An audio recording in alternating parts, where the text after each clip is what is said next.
আজকের ভিডিওতে আমরা দেখব হার্নিয়ার ট্রিটমেন্ট। অর্থাৎ কি, অনেকেরই দেখবে যে নাভির কাছে বা পেটের এই জায়গাটাতে, বেশিরভাগ পুরুষদের ক্ষেত্রে কি যৌনাঙ্গর আশেপাশে একটু ফুলে যায়, ফুলে গিয়ে গোটা হয়ে যায়, ব্যথা করে। সে হার্নিয়ারই ট্রিটমেন্ট দেখব, তাতে তার সাথে সাথে আমরা এটাও দেখব যে এটা কেন হয়, এর সিমটম কী কী আছে, সমস্ত কোনো কিছু আলোচনা করব। তাই ভিডিওটা আপনারা শেষ পর্যন্ত দেখুন। আপনারা দেখছেন বং ফার্মা, আমি ফার্মাসিস্ট ফিরোজ আলম। চলো শুরু করি। প্রথমেই আমরা দেখব যে এই হার্নিয়া জিনিসটা কি, what is hernia. Hernia happens when a part of an organ produ- protrudes through your muscles wall, usually in your abdomen or groin। বললে কি, এই যে আমাদের অ্যাবডোমেন আছে, এই অ্যাবডোমেন রিজনটা আছে, বা কোথাও কোথাও কি এই যৌনাঙ্গর সাইডে এই জায়গাগুলোতে কি কোনো মাসল সেল ওয়াল, ঠিক আছে, বেরিয়ে ফুলে যায়, ঠিক আছে, কোনো কিছু সেল রাপচার হয়ে যাওয়ার পরে বা সেল দুর্বল হয়ে যাওয়ার পরে এই যে এরিয়াটা আছে সেখান থেকে কি একটু বেরিয়ে যায়, এরকম করে দেখতে পাচ্ছ তোমরা ছবিটাতে। এটা বেরিয়ে যায় এবং ফুলে যায়, ব্যথা করে। এটাই হচ্ছে অ্যাকচুয়ালি হার্নিয়া।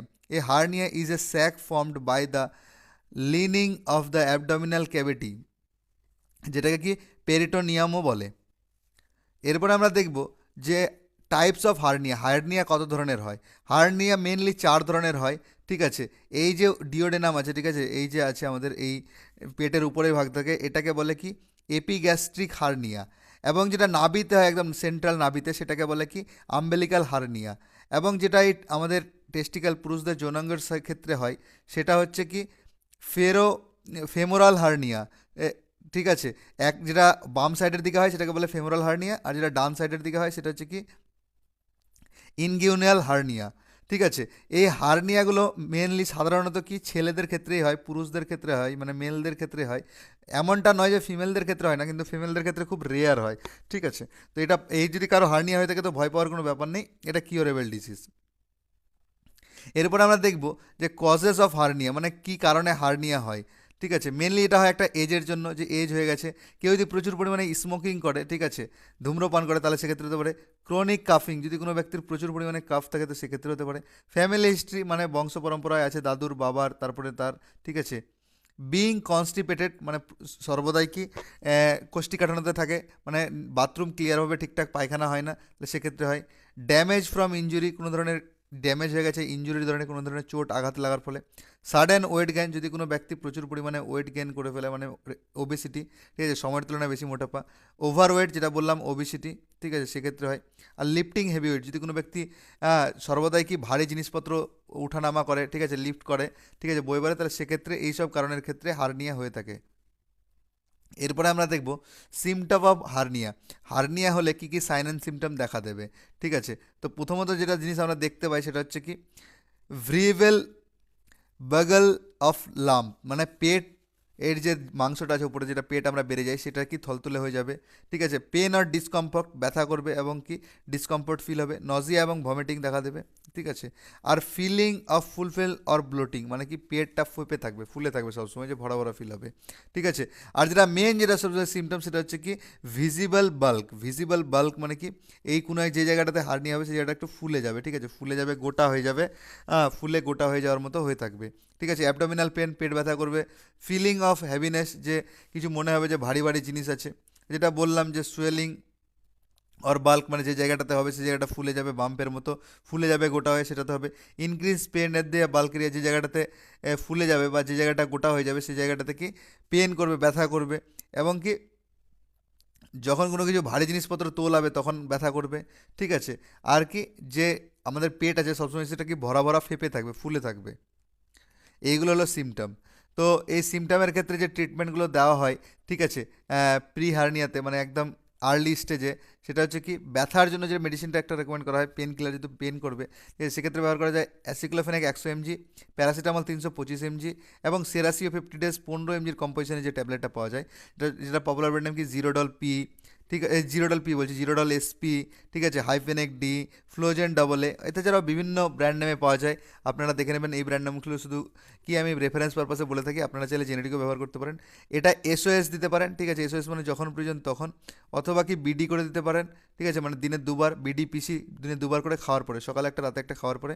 যদি প্রচুর ব্যথা করে তাহলে আপনারা এটাকে টিডিএস পর্যন্ত দিতে পারেন, মানে দিনে 3 বার, আর এটা পিসি দেবেন খাওয়ার পরে, ঠিক আছে।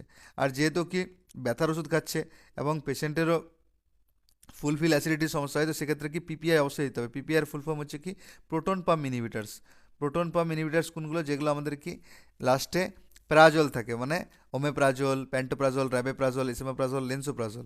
ঠিক আছে, তো এখানে আমি পিপিআইয়ের মধ্যে যেটা ব্যবহার করতে পারি সেটা হচ্ছে কি ব্যবহার করেছি বা ডক্টর মশাইরা ব্যবহার করে থাকেন, সেটা হচ্ছে কি ডমপেরিডন 30 mg, ঠিক আছে, প্লাস প্যান্টোপ্রাজল 40 mgর কম্পোজিশনে যেটা পাওয়া যায়, যেটার পপুলার ব্র্যান্ড নাম কি প্যান্টোডেক ডিএসআর, ঠিক আছে, প্যান্টোসিড ডিএসআর, প্যান ডি, ঠিক আছে, তারপরে প্যান্টপ ডিএসআর, তারপরে প্যান্টাকাইন ডিএসআর, প্যান্টিন ডি, বহুত নামে পাওয়া যায়। অথবা কি ডম্পেরিডন 30 mg প্লাস র্যাবেপ্রাজল 40 mgর কম্পোজিশনে যেটা আছে, Rablet D 40, Rabonik 40 DSR, Recool 40 D, happy D, বিভিন্ন নামে পাওয়া যায়। এছাড়াও আপনারা চাইলে কি ওমেপ্রাজল ডম্পেরিডন, ঠিক আছে, ইসেমাপ্রাজল ডম্পেরিডন বা কি ল্যান্সোপ্রাজল দিতে পারেন। আপনারা নিজেদের সুবিধা মতো যে কোনো কিছু দিতে পারেন, ঠিক আছে, সম্প্রেস ডি হতে পারে, অথবা আপনাদের, ঠিক আছে, ল্যান্সোপ্রাজল, ওমেপ্রাজল, ওমিডি, এসব চাইলে আপনারা জেনেরিকও দিতে পারেন। ঠিক আছে, আপনারা নিজেদের সুবিধা মতো বা অ্যাক্সেসিবিলিটি হিসাবে ব্যবহার করবেন। আর এটা খাওয়ার নিয়ম হচ্ছে কি বিবিএফ। বিবিএফ মানে হচ্ছে কি বিফোর ব্রেকফাস্ট, অর্থাৎ সকালবেলা খালি পেটে, মানে সকালবেলা খাওয়ার আগে। এরপরে আমাদের কি একটা, যদি পেশেন্টের অ্যাসিডিটি হয়, ইফ অ্যাসিডিটি, তাহলে আমাদের একটা পেশেন্টের অ্যান্টাসিড সিরাপ ইউজ করতে হবে। অ্যান্টাসিড সিরাপটা আপনারা নিজেদের সুবিধা মতো ব্যবহার করতে পারেন, যেরকম কি অক্সিটেকেন, ঠিক আছে, plus aluminium hydroxide plus milk of ম্যাগনেসিয়ার কম্পোজিশনে যেটা পাওয়া যায় সেটা হচ্ছে কি, যেরকম pen MPS, Pantop MPS, pan MPS ও, এইসব পাওয়া যায়। অথবা aluminium hydroxide dimethicone plus milk of magnesia, মানে কি মিউকেন জেল নামে পাওয়া যায়, ঠিক আছে, অ্যালজাইম। এছাড়াও কি আপনারা দেখবেন ডাইজিন সিরাপ নামে পাওয়া যায়, ঠিক আছে, গেলুসিল নামে পাওয়া যায়, অনেক ইনস্টা র্যাপ নামে পাওয়া যায়।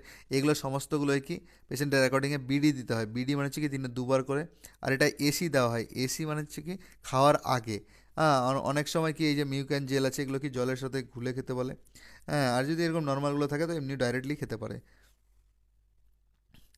এরপরে যদি পেশেন্ট বলে যে কনস্টিপেশন হচ্ছে, ঠিক আছে, যেহেতু আমরা একটা সিমটামে দেখলাম কনস্টিপেশন মানে হচ্ছে কোষ্ঠীকাঠিন্যতা, যে পেশেন্টের সমস্যা হচ্ছে বাথরুম করতে, ঠিক আছে, তাহলে সেক্ষেত্রে আমাদের অবশ্যই ল্যাক্সাটিভ সিরাপ রেকমেন্ড করতে হবে। ল্যাক্সাটিভ সিরাপ কি, এখানে আমরা যেটা ব্যবহার করি সেটা হচ্ছে ল্যাকটোলুস, ঠিক আছে, ল্যাকটোলুস সলিউশন আছে কি পপুলার ব্র্যান্ড নেম ডুফোল্যাক নামে পাওয়া যায়, ঠিক আছে, বা জুলোজ নামে পাওয়া যায়, বা এমটি নামে পাওয়া যায়, বা লুজ সিরাপ নামে পাওয়া যায়।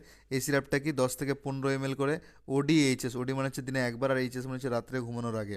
এছাড়াও আপনারা ল্যাক্সাটিভ সিরাপ হিসাবে কি ক্রিমাফিন প্লাস এইসব ব্যবহার করতে পারেন, ঠিক আছে। এখানে milk of magnesia, liquid paraffin, এইসব জিনিসগুলো থাকে, আপনারা চাইলে নিজেদের সুবিধা মতো ব্যবহার করতে পারেন।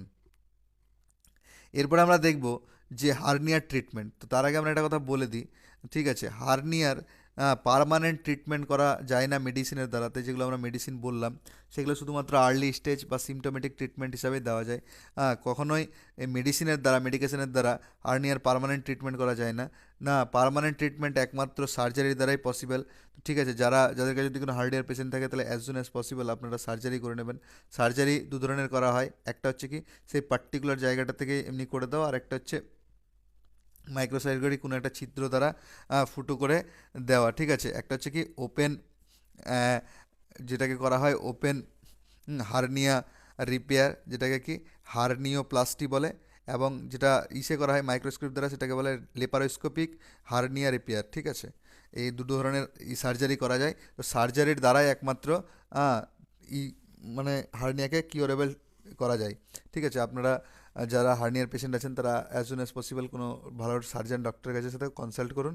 মেডিসিনের দ্বারা শুধুমাত্র সিমটোমেটিক ট্রিটমেন্ট দেওয়া যায়, যেমন কি ব্যথার জন্য পেন কিলার দেওয়া হয়, গ্যাসের জন্য পিপিআই দেওয়া হয়, অ্যান্টাসিড সিরাপ দেওয়া হয়, এবং যদি কনস্টিপেশন হয় তো ল্যাক্সাটিভ দেওয়া হয়। এগুলো হচ্ছে কি সাময়িক সিমটোমেটিক রিলিফ। যদি আপনার কারো হার্নিয়ার পেশেন্ট থাকে বা হার্নিয়া পজিটিভ আছে, হার্নিয়া হয়ে গেছে, তাহলে একমাত্র শুধুমাত্র সার্জারি দ্বারাই এটাকে কিওরেবল সম্ভব। তো অ্যাজ সুন অ্যাজ পসিবল আপনারা সার্জারি করে নেন।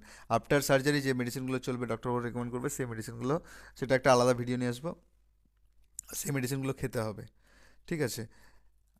এবং আমি বারবার বলে থাকি আমার এই ভিডিওগুলো শুধুমাত্র হচ্ছে কি ইনফরমেশন এবং নলেজ পারপাসের জন্য, মেডিকেল স্টুডেন্টদের জন্য, গ্রামীণ প্র্যাকটিশনারদের জন্য। আমার এই ভিডিও দেখে কেউ কখনো সেলফ মেডিকেশন করতে যাবেন না। সর্বদাই ডক্টর এবং ফার্মাসিস্টের পরামর্শতেই ওষুধ খাবেন। এবং আপনাকে যদি এই পিডিএফগুলোর প্রয়োজন মনে হয় তাহলে আমাকে এই হোয়াটসঅ্যাপ নাম্বারে টেক্সট করতে পারেন। এই পিডিএফগুলো আমি পেড ভার্সনে বিক্রি করে থাকি। অবশ্যই আপনাকে কি এই পিডিএফ নিতে চাইলে অবশ্যই পেমেন্ট করতে হবে, ঠিক আছে। আপনি যদি ইন্টারেস্টেড হয় তবে টেক্সট করবেন এই হোয়াটসঅ্যাপ নাম্বারে, আর না হলে স্কিপ করে যাবেন। যদি আপনার ভিডিওটা ভালো লেগে থাকে তাহলে অবশ্যই একটা লাইক দিয়ে যাবেন। ভিডিওটা যদি কিছু ছেড়ে থাকি বা আপনার কিছু জানার ইচ্ছা থাকলে অবশ্যই কমেন্টের মাধ্যমে জানাবেন। এই ভিডিওগুলো যদি কারো প্রয়োজন মনে হয় তাহলে অবশ্যই তার সাথে শেয়ার করবেন। এবং আপনি আগামী দিনেও এমন যদি ভিডিও পেতে চান তাহলে অবশ্যই আমার চ্যানেলটাকে সাবস্ক্রাইব করে রাখবেন। ভিডিওটা শেষ পর্যন্ত দেখার জন্য আপনাকে অসংখ্য অসংখ্য ধন্যবাদ। Thank you so much.